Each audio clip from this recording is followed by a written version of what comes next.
Here are 3 surprising reasons you're not getting enough sleep. My name is Dr. Ruth Dotton. I'm a board certified adult psychiatrist. And the first is that you're eating too late. Ideally, we want to sync our eating patterns and sleeping patterns with our natural circadian rhythms. So what this means is we want to be eating and active during the daylight hours and resting and digesting when it's dark out.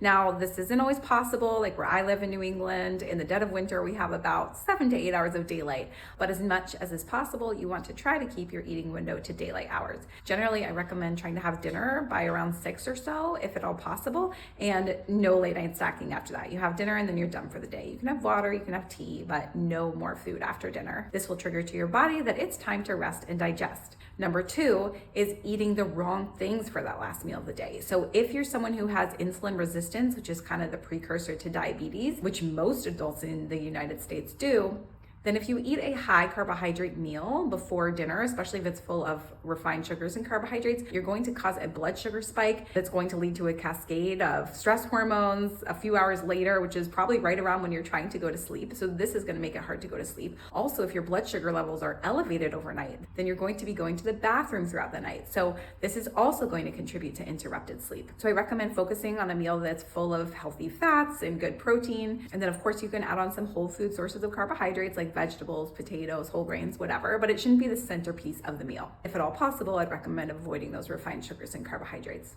And then lastly is alcohol.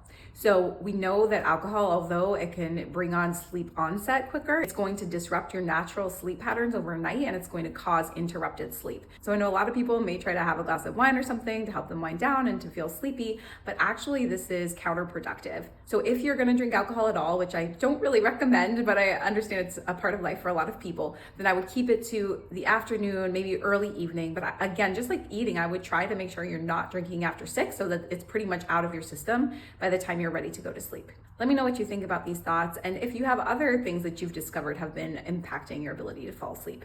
Wishing you all good mental health today, and I'll see you in the next one.